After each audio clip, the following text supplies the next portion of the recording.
la entrada del Templo de Salomón, curiosamente no servían para sostener el techo, eran simbólicas de la bipolaridad que hay en todas las cosas.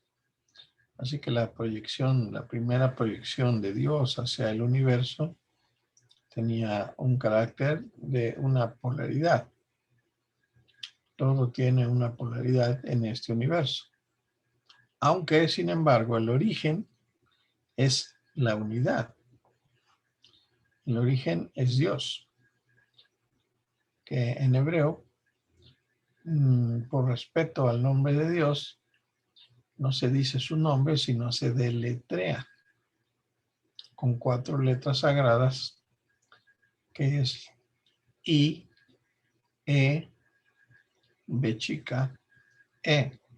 Es decir, Ieve, que las letras en hebreo son Yod, que es la letra décima, Ji, que es la letra quinta, Bau, que es la sexta letra del alfabeto hebreo, y de nuevo se repite la letra Ji, o Hei. Y así tenemos que estas letras también nos dan un valor numérico. La Cábala usa mucho lo que se llama la guametría, la notárica y la temura, que son 3 técnicas para poder descifrar textos sagrados y poder encontrar una mejor explicación, más profunda, más exacta y matemática de lo que quieren decir los textos sagrados, especialmente la Torah. La Torah, ¿qué es? Pues son los 5 primeros libros de la Biblia, que también se llama el Pentateuco, Penta 5. Ahí tenemos el Génesis, el Éxodo, Deuteronomio, Números, Levítico. Entonces, esos son los libros más sagrados para el judaísmo, atribuidos a Moisés. Sin embargo, sabemos que el Génesis, pues, se dice que Dios mismo lo escribió, claro. Y que entender esto son los altos iniciados que se pierden en la noche de los tiempos, el origen del Génesis, que no era un librito de unas 50 páginas, no. El Génesis era una biblioteca entera. Y lo que se pudo rescatar en la montaña, ¿verdad?, por Moisés, fue muy poquito lo que quedaba después del diluvio. Así que eso es también el sentido del salvado de las aguas, ¿sí? Las escrituras sagradas, que luego las guardaron como una reliquia muy sagrada para el pueblo hebreo en el Arca de la Alianza, las tablas de Moisés y la Torah. Y son motivos de estudio siempre. Y es una manera de escribirse la Torah que es totalmente matemática y sagrada, geométrica y matemática. Por eso dice que la cábala seria, porque la gente luego confunde cábala y por eso le decimos cábala con C. Hay 3 tipos de cábala: cábala con C, cábala con K y cábala con Q. La cábala con C es la más profana, la más común y corriente. Inclusive mucha gente hasta piensa que es brujería o qué sé yo. La cábala con K es la cábala escrita. Y la cábala con Q es la más sagrada, es la tradición iniciática, propiamente dicha, de maestro a discípulo, de maestros realmente realizados espiritualmente, que han alcanzado un alto grado de conciencia real, no simbólica ni especulativa, y tienen un verdadero alto grado de conciencia, y ellos han escrito mucho respecto a la cábala y a través de una gran realización, como es el caso del sublime maestre grado 33 en la masonería también, y gran yogi oriental, Mahatma Chandra Rala, y un gran investigador científico y humanista francés, el doctor Serge Reynaud de la Ferrière, fundador de la Gran Fraternidad Universal. Tenemos varias enseñanzas y él escribió específicamente el libro negro de la francmasonería, que ustedes lo pueden conseguir en cualquier librería de Sanborn, de la Gandhi o del Sótano. Ahí están a la disposición y verán ustedes ahí un tremendo saber, tremendo saber. Entonces, bueno, pues las dos columnas tan famosas y tan importantes en la masonería, pues también tienen su origen en estas dos columnas, ¿sí? Aquí estas tres esferas, ¿sí? Y estas tres esferas del lado izquierdo y del lado derecho forman esas dos columnas que están de este lado también. Y la columna central, ¿verdad? Que tiene 1, 2, 3, 4 céfiras o esferas, sería el pilar del medio. Muy bien. Aquí tenemos la representación a colores con 5 de las varias correspondencias que tiene cada una de las 10 céfiras, o 10 esferas del árbol de la vida. ¿Por qué el árbol de la vida? Bueno, ustedes recuerden, esto es una cuestión en el Génesis, ¿sí? Se dice que Dios plantó en el jardín del Edén, había dos principales árboles. En el centro estaba el árbol de la vida y en otra parte estaba el árbol de la ciencia del bien y del mal, que fue del árbol manzano, del cual tomó Adán y Eva. Desde el punto de vista esotérico, simboliza que ellos vivían en un plano etérico y al tomar la manzana, por su propia voluntad, su libre albedrío, decidieron tomar un cuerpo físico y descender de un plano espiritual a un plano material. Que esto está representado en el 10º céfiro, aquí se llama Malkut, el reino, donde rigen los 4 elementos: fuego, tierra, aire y agua, que es lo que compone todo nuestro universo y el cuerpo físico. Por los huesos, la tierra; el agua, la sangre; el aire, la respiración, el oxígeno; y el fuego, la temperatura corporal, 37 grados. Así que bueno, pues la cábala empieza con el estudio del árbol de la vida, ¿sí? Y vemos que en la parte más alta tiene una palabra hebrea que dice Ein Sof Aur. Eso es muy importante. Voy a comentarlo en esta pequeña charla, porque la gente debe de saber esto. Porque la mayoría de las religiones adoran al Dios Padre. Así le llaman. Pero Dios Padre corresponde a la esfera de Keter. Pero existe un Dios preexistente, el creador precisamente de toda la creación, que hizo un pequeño vacío en su esencia de unidad absoluta, y en ese puntito de vacío él creó todo el universo que conocemos. Y la primera manifestación fue Keter Hochma Binah, que las diferentes religiones han dicho Padre, Hijo, Espíritu Santo, como la católica. Pero la egipcia no se queda atrás. También hubo Isis, Horus y Osiris.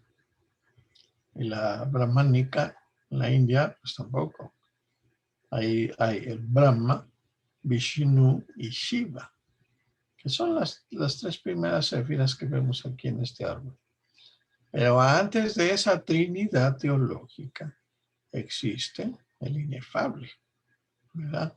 El Dios absoluto, que en hebreo le llaman Ein Sof Aur, que quiere decir la luz sin límites.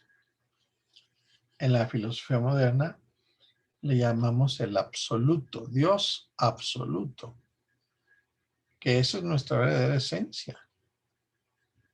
De ahí se desprenden los espíritus, es decir, las chispas divinas, como se dice teológicamente, pero que en física cuántica se dice los fotones. Somos fotones. ¿Qué es un fotón? Una chispa de luz, ¿verdad? Y ese fotón empieza a involucionar, y en cada capa que va pasando de la creación va llenándose de nuevos vehículos, de nuevos electrones, hasta tomar forma física. Cuando llega al punto de la unión de los genes, de los gametos masculino y femenino. Entonces, como ven, pues el estudio de la Cábala es apasionante, estudia todos esos puntos. Entonces, la luz de Dios se manifiesta a través de la creación. Este primer céfiro de aquí baja hacia la esfera 2, cruza a la esfera 3, baja a la esfera 4, a las 5, a las 6, 7, 8, 9 y 10, ¿sí? Es una especie de rayo que baja desde el punto primordial hasta la Tierra. Existe un lazo que nos permanece siempre unidos al absoluto. Eso dice la Cábala, que es la esencia divina en cada ser humano, que por más alejado que esté de los pies de Dios, algún día regresará, porque hay una liga, hay una posibilidad de redención eterna. Claro, en la medida que el ser humano evoluciona espiritualmente, crece moralmente, crece en conciencia, en conocimiento, en saber, evoluciona, se realiza, entonces va tomando un retorno, va subiendo de niveles, que son 7 niveles. Si tú te fijas, y esto lo dividimos en forma horizontal, aquí es un primer nivel, que corresponde al primer chakra de la yoga. Aquí el 9 es un segundo nivel, que corresponde al segundo chakra de la yoga.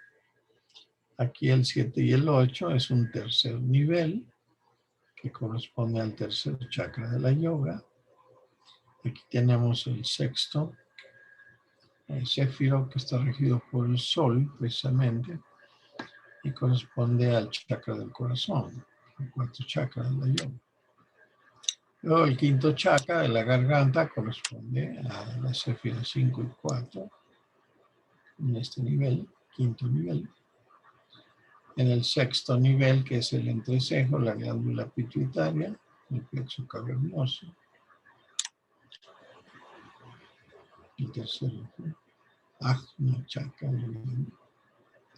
Y por último, el séptimo día de la creación, el día del reposo, el día de la unión perfecta con Dios, que es el punto más alto que se trata de alcanzar.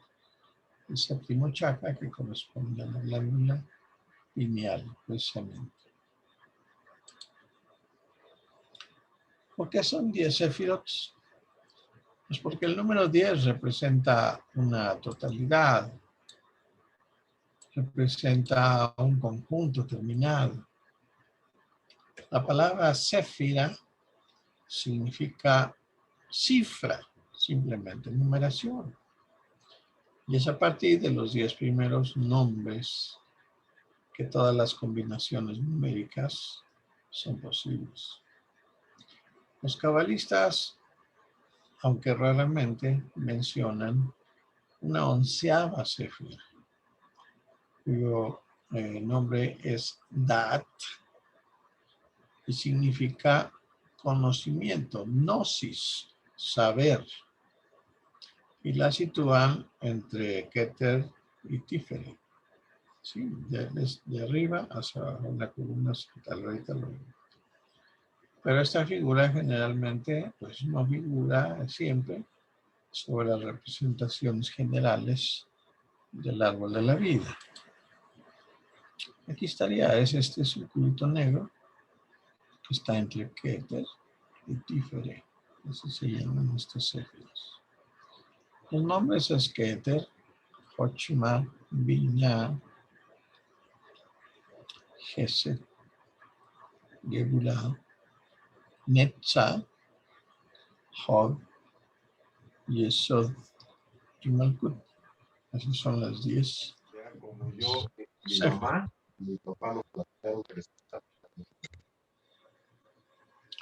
Ok. Los céfiros entonces están distribuidos, como observan, en 3 pilares.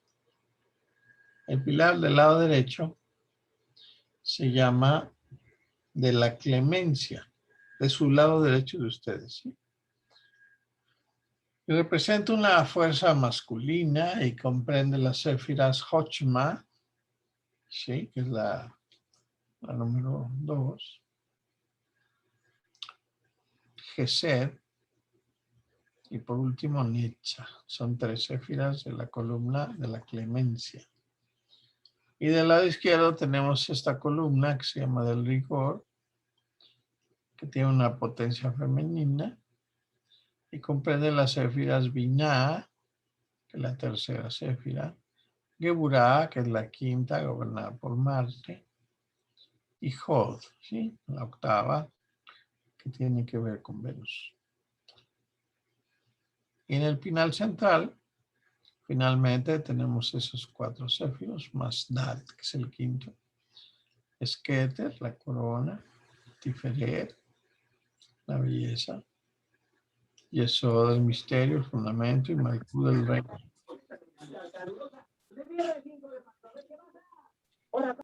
Ajá, me gustaría, si pueden checar, que cierren sus micrófonos para que no se interrumpa. Por favor. Para guiarnos en nuestro trabajo, indicarles el camino a seguir, tenemos necesidad de tomar un método. Y este método para mí es el trabajo sobre el árbol sefirótico. El árbol sefirótico es una metodología de trabajo iniciático. Es por esta razón que insisto siempre para que aprendáis a penetrar en todos sus aspectos. ¿Cómo se trabaja con el árbol? Pues mira, empezamos de abajo hacia arriba, ¿sí? Empezamos desde Malkut, porque lo que pasó fue que cuando baja la luz, vas a tomar cuerpo o físico, eso se llama involución. Y cuando la luz busca ascender, nuestra conciencia como humanos busca el retorno para regresar a la fuente, la Ein Sof, al absoluto, entonces es un proceso de evolución. Por eso la Cábala representa el descenso, que es la involución de Dios, solo Dios involuciona. Y la yoga sería el símbolo del esfuerzo de avance de espiritualidad hacia la fuente, hacia el yug, le llaman los yogis. Entonces el primer trabajo, pues es con la primera séfira, que representa la concretización de las cosas. Tú tienes que concretizar las ideas, ¿sí? Y eso es lo que te ayuda Malkut. Es la materialización de las ideas, de los proyectos, de los proyectos espirituales, de los proyectos físicos, de los proyectos intelectuales, de los proyectos emocionales. Concretizar, que no se quede en la idea, nada más en la especulación. El Céfiro 9 se llama Yesod, con Yesod, que representa la luna, ¿sí? Vas a purificarte. Esa es la pureza, es la purificación. Entonces te vas a purificar, y no solo del alma, o moralmente, sino de la sangre. No alcohol, no tabaco y no carne. básicamente, no alcohol, no tabaco y no carne. Así tenemos esos 3 puntos fundamentales para todo masón, especialmente para todos los iniciados, para toda la humanidad, ahorita especialmente más por la cuestión de la pandemia. Esa es la vacuna, subir el sistema inmunológico. Es la verdadera vacuna. ¿Sí? No para este virus, sino para toda la vida. ¿Sí? Siempre estamos enfrentando millones de virus y millones de bacterias y hongos, etcétera. ¿Qué es lo que nos defiende? El sistema inmunológico personal. ¿De qué depende? De la pureza de la sangre, el equilibrio emocional, elevación mental. Con Hall, ¿sí? Aquí tenemos a Hall, el octavo, que es la gloria, que vamos a trabajar aquí. Vas a comprender las cosas y vas a tener la oportunidad de expresar las cosas, ¿sí? Aquí es Mercurio, que es el señor de la comunicación. Con Netza, que es el que está al otro lado, que es Venus, le daréis gracia, belleza, armonía a las cosas que haces. Con Tiferet, que es el sol, vas a iluminar las cosas. Representa la luz, la iluminación, la proyección, esa normalidad de las cosas. Y luego, en Geburah, que es Marte, el rojo, vas a tener la fuerza interior para defender las cosas positivas de la vida, para tener justicia, para tener defensa, para tener rectitud. Con Gesed, de este lado, que es Júpiter, el azul del cielo, las vas a someter las cosas al orden divino. Es decir, vas a hacer las cosas con orden, con cosmos para hacerlas cósmicas. Si tú haces las cosas con orden, se hacen cósmicas. Y si hacen cósmicas, tienen perdurabilidad, éxito. Tienen la fuerza del cosmos a su favor. Combinar, ya subimos muy alto acá. O sea, la comprensión, sabiduría, le vas a dar estabilidad a las cosas. Y ahí es donde rige Saturno. ¿Sí? Y en Hotma, que es la segunda Sofía, haréis entrar las cosas en la armonía universal. Aquí corresponde a Urano, acá Saturno. Y acá Keter es Neptuno. Y Dat corresponde a Plutón. Así tenemos los 10 planetas. Y finalmente en Keter, ¿sí? Pondréis sobre todas las actividades, clases físicas, emocionales y espirituales, el sello de la eternidad. Así se trabaja. Entonces, aprender a meditar sobre las 10 céfiras teniendo conciencia de que el árbol de la vida está en nosotros. Esto no es algo externo, todo está dentro de uno. En la primera figura vieron una persona que estaba dentro del árbol. Eso somos nosotros, el Adán Kadmon le llaman. El hombre perfecto, tiene que surgir. Y la única actividad que vale la pena es la de hacer crecer en nosotros ese árbol de la vida eterna, florecer y sacarle frutos. ¿Cuántos años y cuántas reencarnaciones quizás necesitaréis antes de que cada uno se vuelva realmente este árbol de la vida? Esto no debe preocuparos. Miles de veces quizás deberéis venir a la tierra, no importa. Hasta que estos 10 céfiros estén inscritos en vosotros y empiecen a vibrar y que vuestro interior sea transmutado por todas las luces del árbol de la vida. Así, nosotros oramos porque el cielo y todas sus divinidades nos iluminen en esta tarea.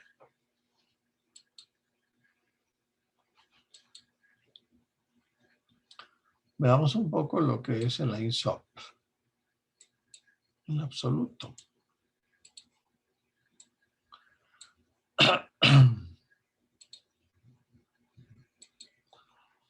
El Ein Sof, para su mejor comprensión, lo dividen en tres partes. El Ein Sof Aur, que es la luz infinita, Or, que es decir luz, ¿sí?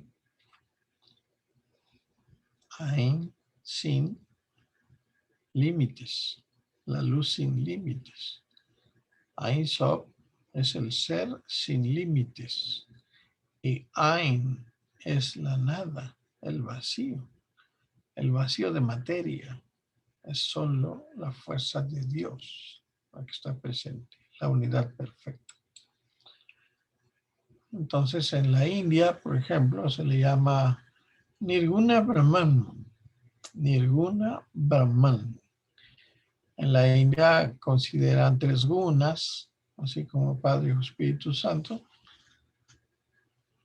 pero aquí en el caso del absoluto no tiene ninguna cualidad, es decir, ningún guna. Satya, Sattva guna, Raja guna, ¿sí? Y Tamas guna.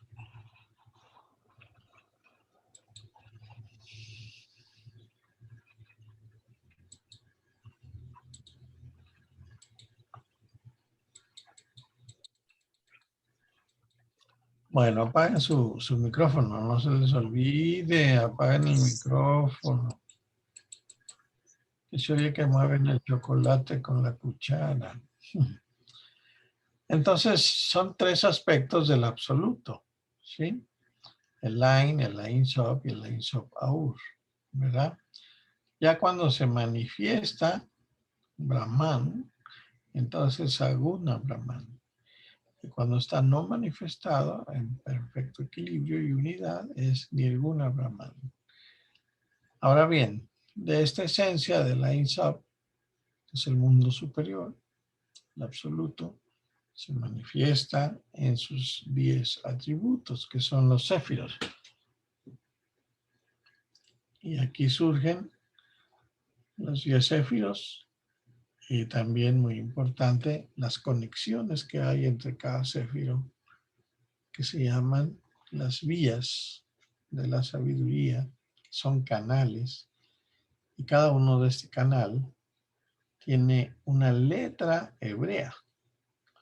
Es decir, son 22 letras hebreas que están inscritas en cada uno de los 22 canales de conexión que hay entre los 10 céfiros. Entonces, los 10 céfiros más las 22 letras, los canales, forman lo que llaman en la Cábala las 32 vías de la sabiduría, que es lo que corresponde al grado 33, 32 de la masonería. En realidad son 32 grados. ¿Sí? La masonería tradicional iniciática es de 32 grados. El 33 es algo ya simbólico, algo de glorificación, de trabajo, etc. Entonces tenemos las 22 letras y los 10 céfiros que forman las 32 vías de sabiduría que precisamente, bueno, corresponden en simbolismo a la columna vertebral, ¿sí? La columna vertebral igual tenemos 33 vértebras, ¿sí? La última vértebra, Atlas, sostiene el cráneo y 32 vértebras hacia abajo, ¿sí? El estudio de las letras es fundamental en la Cábala también, en los cursos que estamos dando actualmente. Tenemos un curso los jueves, cada 15 días. Vamos a la clase 8. Vamos despacio, poco a poco. Si ustedes quisieran entrar todavía, pues con mucho gusto. Creo que le pueden entender perfectamente después de tomar esta base. Ya se pueden poner en contacto conmigo y ya les explico más detalle.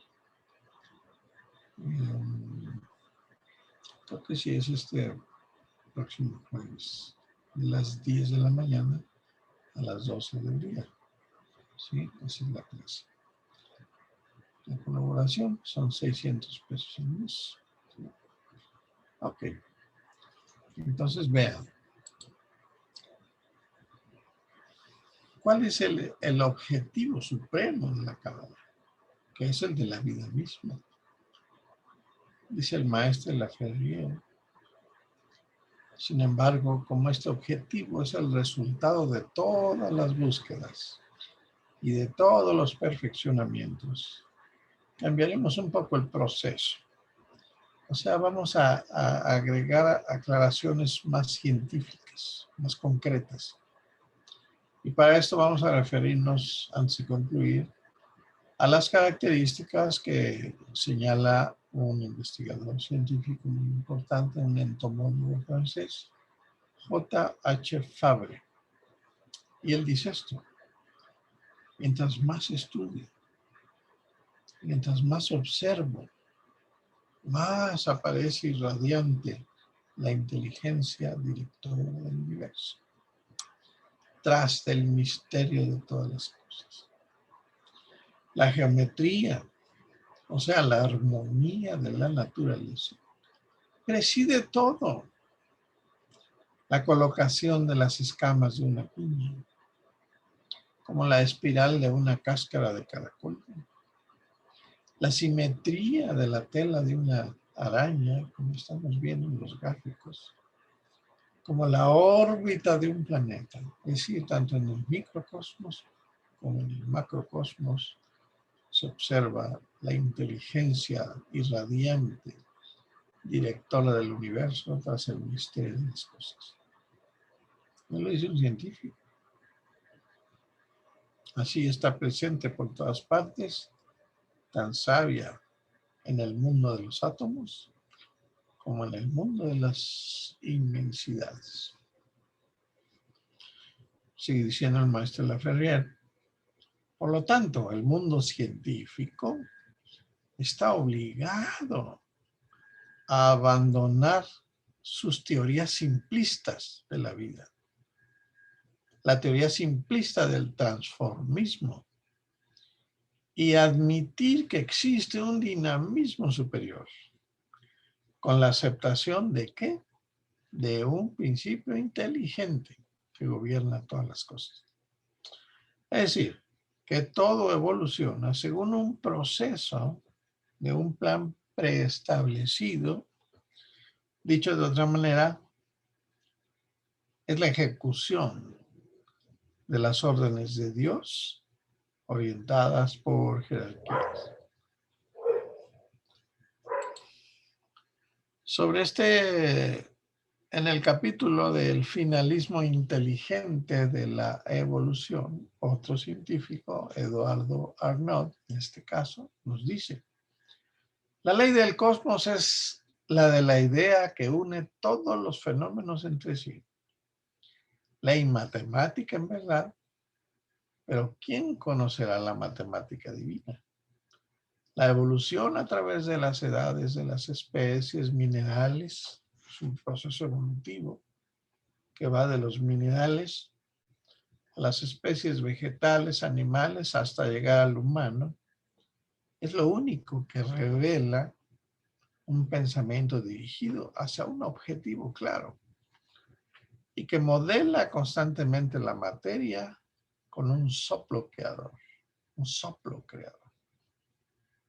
A este soplo en la Cábala se le identifica con la primera letra del alfabeto hebreo, que es Aleph, el aire, el soplo divino, que modela la materia constantemente para hacerla llegar a su objetivo, que es la reintegración a la evolución de conciencia. Pero prescindamos, dice el maestro Laferrière, de la ciencia. Ahora vamos a soltar la ciencia, para decir claramente que es el temor de perder la personalidad la que ha creado a las diferentes religiones. Y la idea de conservar la individualidad, es decir, el ser, la esencia, que es lo que ha dado razón de ser a otras doctrinas, todas las doctrinas esotéricas, espirituales, no religiosas, espirituales. ¿Qué dice el maestro? Como una síntesis, la verdad es que hay que reintegrarse. Todo lo demás no son más que concepciones, hipótesis y creencias. Esa es la verdad, que hay que reintegrarse. Todo lo demás es maya, ilusión, personalismo, personalidad y no individualidad. La verdad entonces, con todas sus complicaciones de asimilación de principios, es sin embargo muy simple en su mecanismo, dice el maestro Laferrière, ya que ella sigue una curva natural, una ley cíclica, una inspiración, una retención y una expiración, que es la respiración del cosmos, un movimiento que vemos en todas partes. Todo emana de un punto y por lo tanto es muy normal que todo regrese a ese punto. Es como la ley de la luz de Einstein, ¿sí? Si yo lanzo con la lámpara un haz de luz hacia el cosmos, la luz viaja en forma circular y tiene que retornar a su origen, a fuerza. Es una ley cósmica. Todo regresa a su punto de origen. Si nosotros somos entidades de luz, retornaremos a la fuente de esas, bueno, fuente universal de todas las entidades, la Ein Sof. Entonces el absoluto, el Dios no manifestado, Ein Sof, se presenta en tres formas, en tres éfiros. Primero en vida, que esa es la primera manifestación de Dios, es el Padre. La forma, ¿sí? La forma física es el segundo atributo, es el Hijo que toma forma. El Verbo se hace carne. Y el tercer atributo es el pensamiento, que sería la tercera manifestación de Dios absoluto, o sea, el Espíritu Santo. Entonces, por fuera del hipotético Padre, Hijo, Espíritu Santo, decimos la vida, la forma, el pensamiento. Keter, Binah y Hachman, los tres primeros éfiros. Después de las evoluciones que sean necesarias, la vuelta se hace por la comprensión. Es decir, concretizar el pensamiento, que ese es el estado del pensamiento, el Espíritu Santo, que acabamos de decir. Después, por la realización. Primero por la comprensión, luego por la realización, que eso significa la forma. Es decir, la cristalización del querer, que corresponde al plano crístico del Hijo.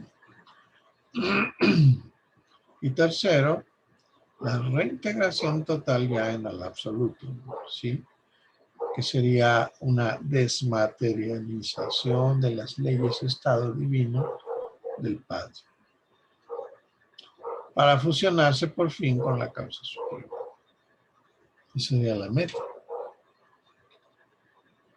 ¿Qué otra meta tienen ustedes en la vida? Cuéntenme.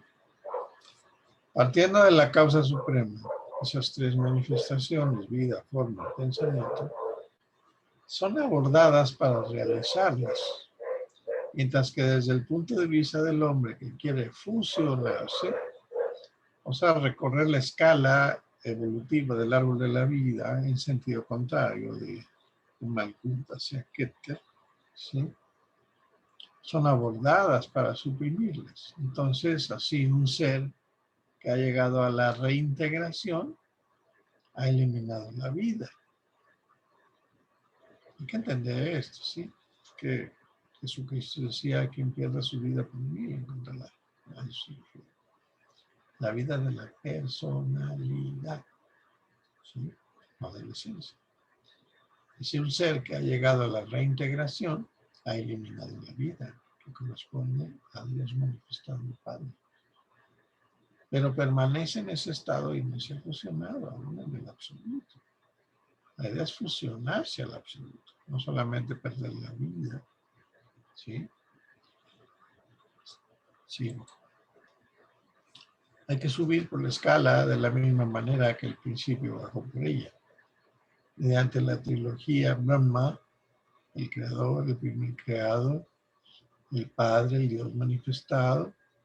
Segundo, Vishnu, que corresponde al sustentador, el Hijo, que también corresponde a la feminidad divina, la Madre cósmica, la Virgen, la materia, la matriz, la forma.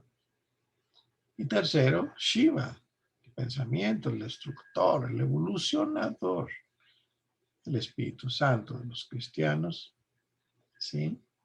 Y que es por lo que la reintegración no se hace automáticamente nunca. Es un esfuerzo de conciencia, no está en el plan de la naturaleza que tú evoluciones espiritualmente. Ese es un trabajo de total conciencia, no es mecánico, nada. Dependes tú de ti mismo. Y hay que abandonar toda idea de cualquier provecho es ser un sabio. Admitir el principio del trabajo universal, desde un plano universal, servicio universal. Eso es ser un adepto. Y conocer el mecanismo del sistema, participar en él con abnegación, eso es ser un iniciado. Aquí puse este dibujito que tiene las letras Yod, Hi, Vav, Hi y Evi, y tiene las alas, ¿verdad? Dice aquí las alas de Jehová. En realidad, Jehová fue una mala traducción de Yod, Hi, Vav, Hi. Le pusieron Yahvé o Jehová. La Cábala explica que en el texto hebreo original, ¿sí? Yahvé, que correspondería al absoluto, ¿sí? Es el que crea el universo y crea a la trilogía, crea a Dios Padre. Dios Hijo, Espíritu Santo es la primera trilogía.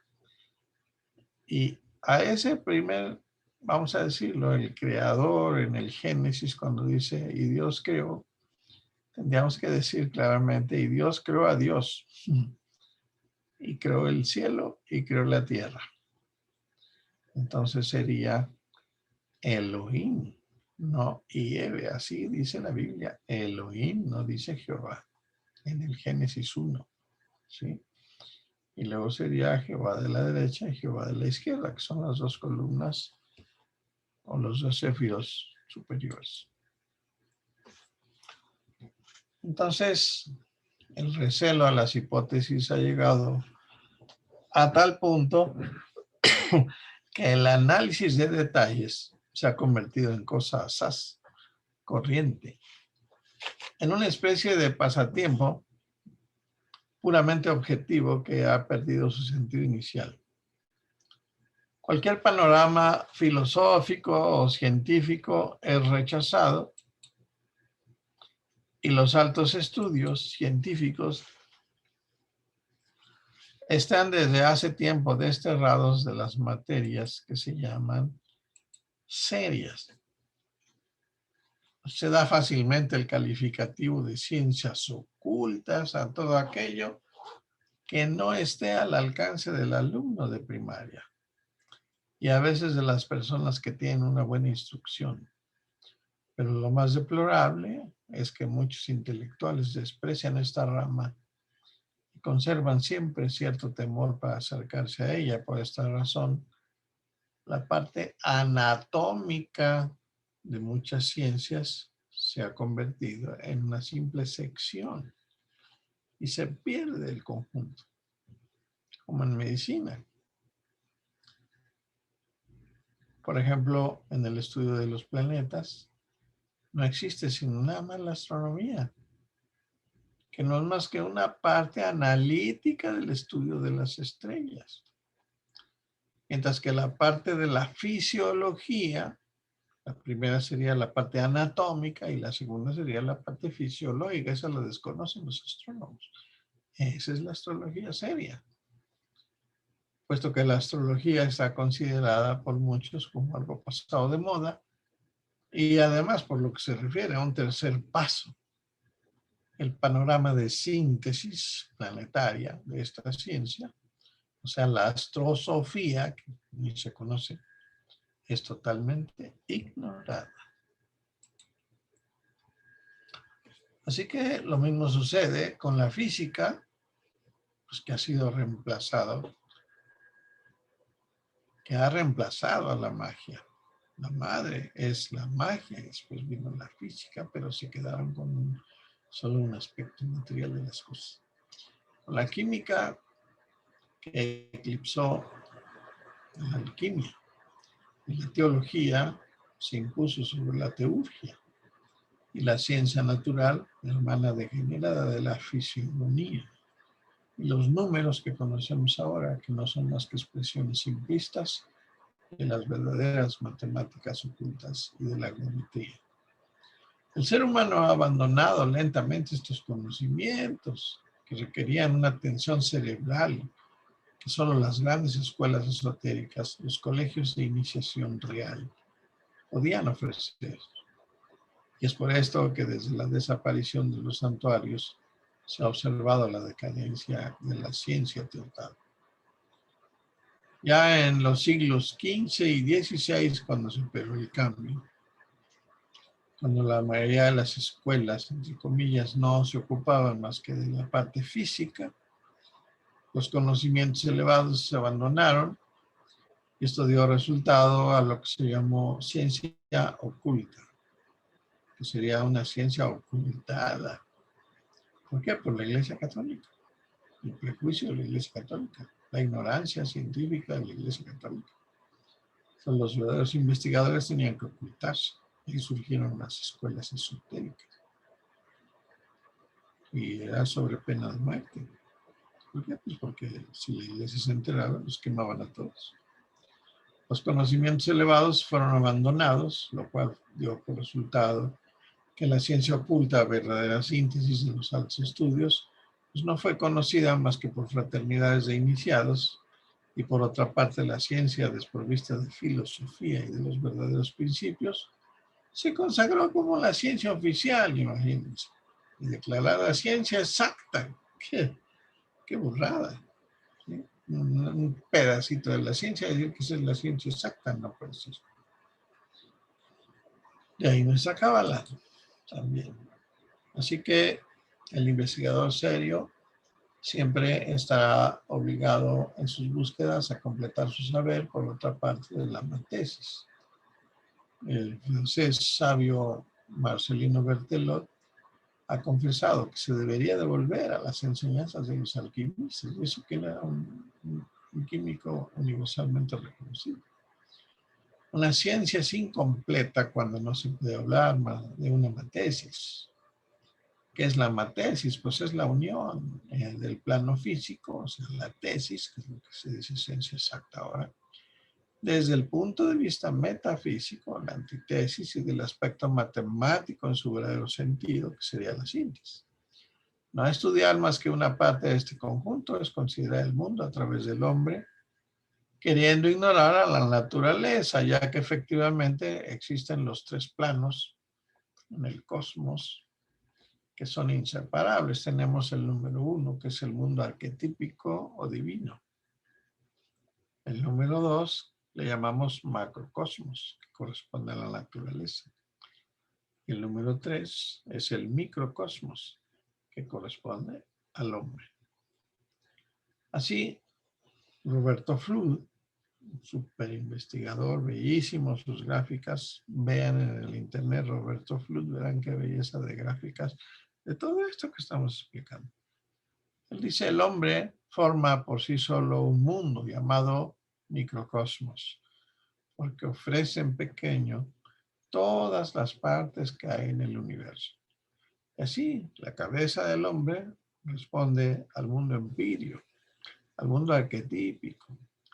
El pecho, al cielo etéreo de la parte media, es el macrocosmos. Y el vientre simboliza la región elemental. ¿Qué les parece, queridos hermanos y alumnos? Aquí están dos gráficas de Roberto Flood. Ahí está este barboncito, ¿verdad? Este es Roberto. Y aquí está uno de sus dibujos maravillosos, donde trata de explicar el mundo sensible, el mundo imaginable y el mundo intelectual, donde se encuentra Dios, ¿sí? Conectado con los 5 sentidos. Es decir, el estudio del microcosmos, que yo le llamo una gnosis, homognosis, se me ocurrió ponerle ese nombre, porque es la gnosis del hombre, la gnosis del ser humano, ¿sí? Estos 3 principios constituyen el universo, pero a partir de este momento nos encontramos ya limitados en nuestras explicaciones por la pobreza de las palabras y aprisionados también, hay que confesarlo, por la incompetencia para poder determinar claramente lo que es y cómo realizar la unidad, el yugo, el principio único, la reintegración al absoluto. Bueno, pues vamos a dejar hasta aquí nuestra charla. Son las 9 y vamos a ver la posibilidad de que ustedes hagan algunas preguntas, con mucho gusto. Entonces, muchas gracias, doctor Arturo Álvarez, venerable maestro de la Gran Logia Blanca Mixta Universal de Libres y Aceptados Masones de la Nueva Era. Tenéis la palabra, queridos hermanos, algunos de la Gran Fraternidad, creo que la mayoría, ¿verdad? Tenéis la palabra. Sí, si alguien quiere hacer una pregunta, somos 47 participantes, bienvenidos todos, sobre la Cábala y algunos de los puntos que acabamos de revisar.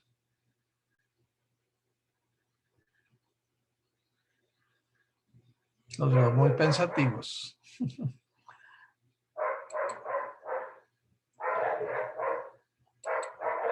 Bueno, alguien que rompe el silencio, pues. Tenemos 5 o 10 minutos.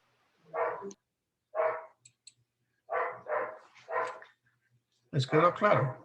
¿Tenéis la palabra, querido hermano Iván? Sí, muy buenas noches. Iván Velázquez, mucho gusto, maestro. Agradecerle mucho su exposición, demasiado interesante.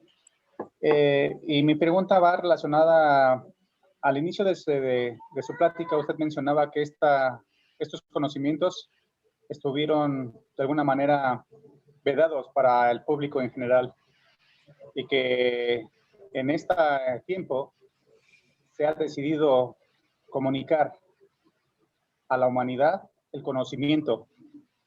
En ese sentido, mi pregunta es la siguiente. ¿Cuál es lo que motiva al dar a conocer todas estas enseñanzas esotéricas que quedaron ocultos en tiempos pasados? Una razón cósmica. Entramos en una nueva era. Pasamos 2000 años de oscuridad en la era cristiana, en donde se habló en parábolas, donde se adoró al personaje y no se siguió el mensaje, se perdió el mensaje. Y la humanidad optó por la adoración al personaje y entonces ahí se perdió el mensaje. Y vemos que un fracaso. No logramos la fraternidad universal todavía. tanto pleito que hay por cuestiones fanáticas, ignorantes de religión. La causa de muchas guerras es religiosa. Lo hemos visto a lo largo de estos 2000 años. Entonces, con la entrada del sol, que en realidad es el eje de la Tierra, que está inclinado, el eje de la Tierra se mueve así, como un trompo. Ese movimiento de trompo del eje de la Tierra se llama precesión equinoccial. Y la precesión equinoccial se da en 25.920 años una vuelta. ¿Sí? Llevamos multitud de vueltas. ¿Sí? Y actualmente entramos a un nuevo ciclo. Desde el año 1948. Así que este próximo 21 de marzo, que es el año nuevo real, cósmico, que no tiene que ver con religiones ni ideas humanas, es el año nuevo del cosmos, cuando el sol entra a 0 grados del signo de Aries. Que me vea. ¿Quién se le ocurre que el año empieza a medio invierno? ¿Qué inicio marca ahí de nada? ¿No? Eso es algo acomodatísimo. Sí sabemos quién lo hizo. Entonces, el verdadero año cósmico es el 21 de marzo. Y precisamente en este año, el año 73, ¿sí? Termina, empezamos un nuevo ciclo. Entonces, esa es la razón. Entra, el eje de la Tierra entra a la constelación de Acuario. Acuario es un símbolo de saber. Es el ánfora de Acuario. El santo grial. Toda la humanidad está invitada a saber. Y Acuario significa, por ejemplo, lo que hablaban en Francia los libertadores. Libertad, igualdad y fraternidad. Eso es Acuario. Los cabalistas lo saben. Los indígenas americanos lo saben. Por eso abrieron sus enseñanzas a la gente. Muchos iniciados, los acuses, masones, budistas, inclusive hinduistas, manejan esos conceptos. En la sociedad teosófica se conocían, ¿verdad? Ellos quisieron presentar a Krishnamurti como el avatar de Acuario. Y dijo, no, disculpen, no soy.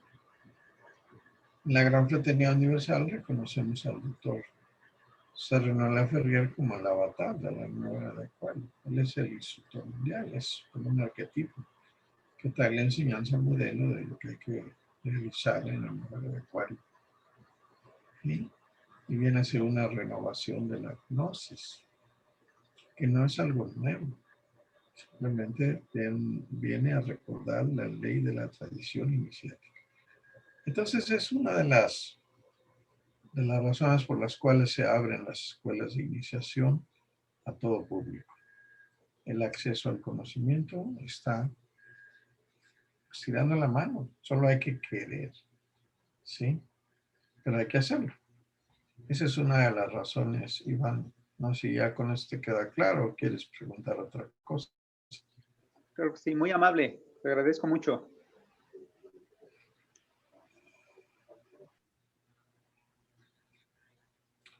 ¿Qué les parece? ¿Les gustó la charla? Por lo menos díganme su opinión. Sí, bien interesante. ¿Por qué? Bueno, porque ha despertado la curiosidad de algunos de por qué se habían ocultado, porque allá hay otra pregunta adicional similar a la anterior, en la que están queriendo saber por qué en realidad la cábala casi no estaba siendo divulgada como ahora, ¿no? Entonces eso me parece bueno, ya que estuvo en realidad esa parte muy como ocultadita, algo así, ¿no? Tienen razón ellos. Entonces es bueno. Sí, estuvo ocultada, así como sigue estando ocultada la enseñanza de Jesucristo. En realidad no la conocemos, ¿sí? Porque él hablaba en parábolas. Les hablaba muy claramente a sus discípulos cercanos, pero él tenía un doble lenguaje. Cuando hablaba al público, 5,000 asistentes en la montaña, les hablaba en parábolas. Pero a los discípulos les enseñaba con otro lenguaje más claramente, y eso se lo hicieron notar los discípulos. Y él decía, es decir, había una escuela iniciática para los discípulos y había otra enseñanza popular, ¿sí? Y él decía, lo que pasa es que aún no están preparados, ¿sí? Ya llegará el día en que se adorará al Padre en espíritu y en verdad. Así decían sus palabras. Es decir, el Padre es la verdad, es la vida. Se adorará la vida, la existencia, pero en espíritu. Es decir, interiormente, con un proceso evolutivo. Y en espíritu y en verdad. Es decir, una parte sutil, espiritual, una parte objetiva, en donde se establece aquí en la tierra el reino de Dios y su justicia. No un hipotético cielo. Hay que hacer de esta tierra el cielo que esperamos allá arriba. Porque el cielo es lo que está acá arriba, ¿sí? El cielo medio es el pecho. Y el infierno es lo que está abajo, ¿sí? La zona intestinal, sexual. Son los símbolos en el cuerpo, en el templo de Salomón, que es el hombre mismo, ¿verdad? Entonces tiene que haber la redención espiritual del ser humano y eso es lo que se espera. La tradición iniciática espera de todos los que estamos ahorita escuchando. Los discípulos actuales espera que trabajen rectamente en espíritu y en verdad, con pleno conocimiento de causa y con un servicio, un corazón lleno de compasión, es decir, de servicio impersonal, de ayuda a la humanidad. Y que empezamos por cosas muy objetivas: alimentación sana, ejercicio, yoga, aprender a respirar, ¿sí? Vean ustedes la importancia que tiene hoy el oxígeno. Carísimo el oxígeno, ¿no? Y nosotros lo tenemos gratis. Si supiéramos respirar, si supiéramos captar los átomos de oxígeno con la mayor rapidez, ¿verdad? No necesitaríamos todo esto que está suscitándose. Es enseñar a los enfermos, por ejemplo, el pranayama, los ejercicios de respiración simple. Ustedes se ponen el aparatito este para medir el oxígeno.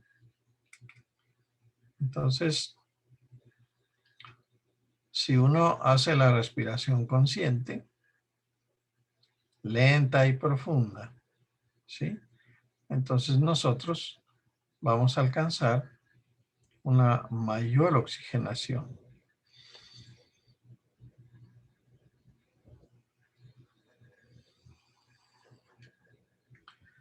Pero eso es que hay que enseñarlo, ¿sí?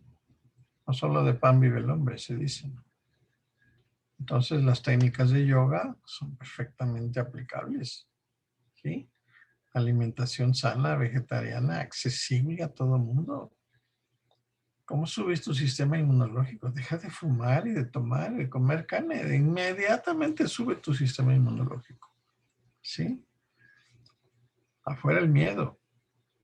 Vamos a quitar el miedo, la tristeza, la preocupación, los odios, por la luz de la sabiduría.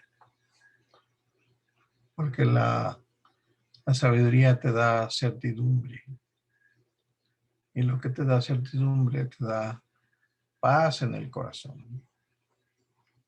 Buscamos la paz en el corazón de todos los hombres sobre la tierra. No es otro el camino. El camino es la paz. Y para que haya paz en la tierra, se requiere que haya un trabajo de purificación en cada uno de nosotros, recipientes de la luz de Dios. Bueno, ¿alguna otra pregunta? Con mucho gusto. Conversamos. Doctor Arturo, le habla Alejandra.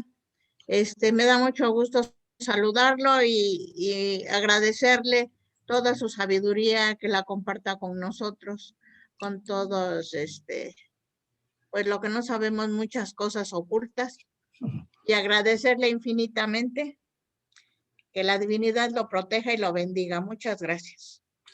Gracias, Alejandra. Que Dios te bendiga, proteja a toda tu familia.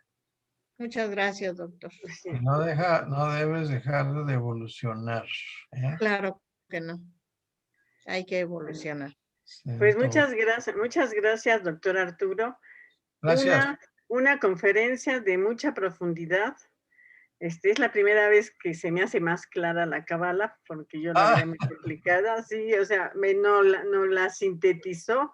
Y es muy importante porque la cábala la tenemos que estudiar en masonería, en la gran fraternidad y en toda nuestra vida, porque es parte de nuestra vida.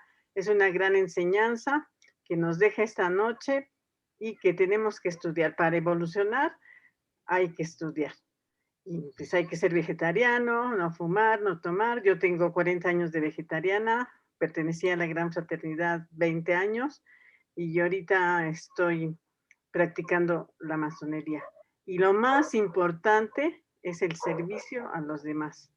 Ahorita en esta época de pandemia tuve la oportunidad de ir guiando a como a 50 personas que les dio COVID de lo que debían hacer para poder salir avantes y no que los hospitalizaran. Entonces, pues es subir el sistema inmunológico, respirar, yoga y meditación. Muchas gracias, doctor. Oye, aquí hay dos preguntas, no sé si hay tiempo de contestarlas o ya le dejamos. Sí, doctor. Ajá. Aquí dice Mataji, ¿cuál sería la diferencia entre Dios y la Suprema Unidad?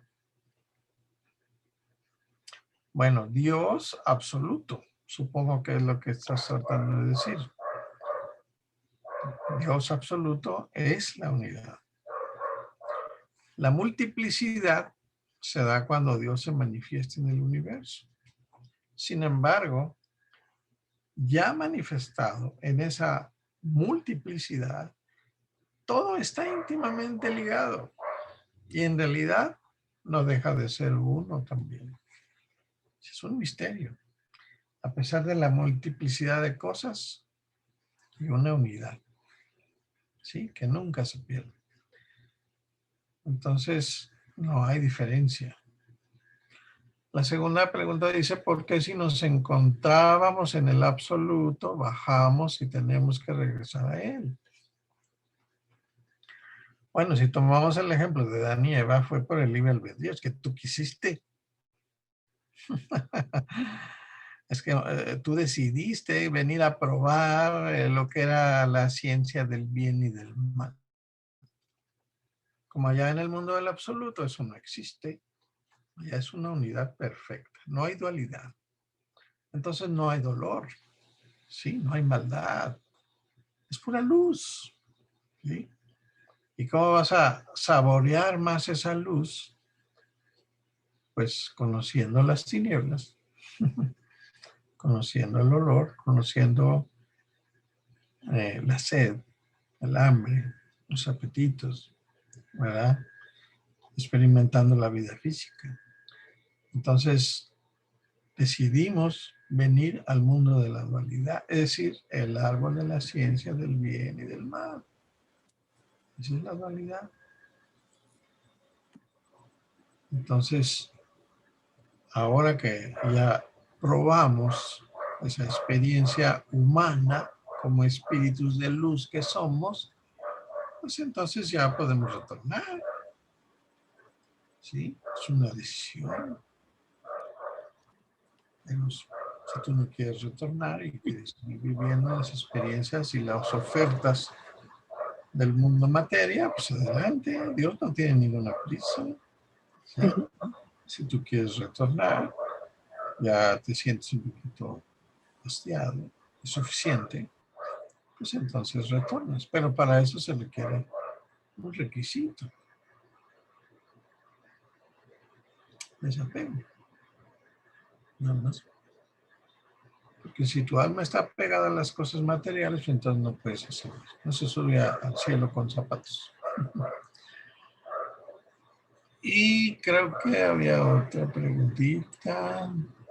¿Qué sería el Dios no manifestado? Bueno, el origen.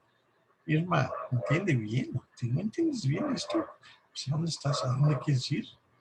Tienes que estudiar lo que es el Ein Sof, lo que es Dios absoluto, el Dios que no se manifiesta y que es el origen, porque él hizo un huequito, él hizo un puntito, un vacío, que en la Cábala se llama Tohu Bohu, el Simsum, así le llaman. Ese pequeño punto de vacío en donde creó todo el universo. ¿Quién es el Dios no manifestado? El verdadero Dios. ¿Sí?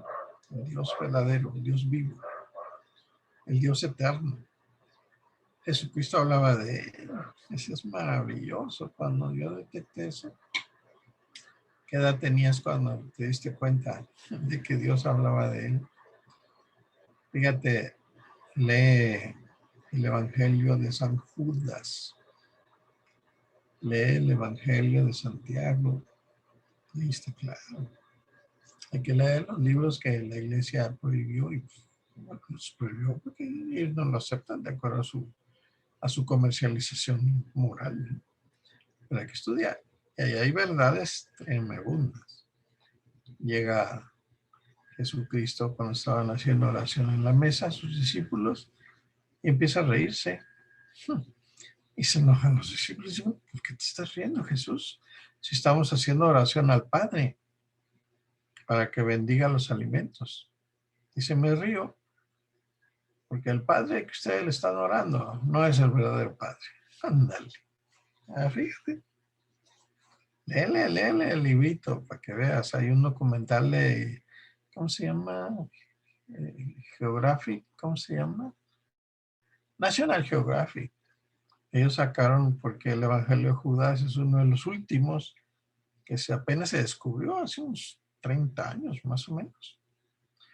Y ahí dice cosas maravillosas. Ahí cambia la historia totalmente con Judas.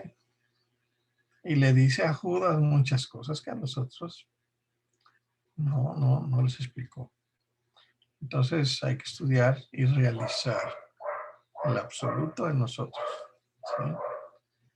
Y darnos cuenta que todo esto es pasajero, ¿verdad? Y que nuestro verdadero origen es un origen de luz. Y así como la química nos explica cosas espirituales tremendas, como el H2O. Si tú tienes un agua sucia, te pregunto, ¿cambió el H2O? No.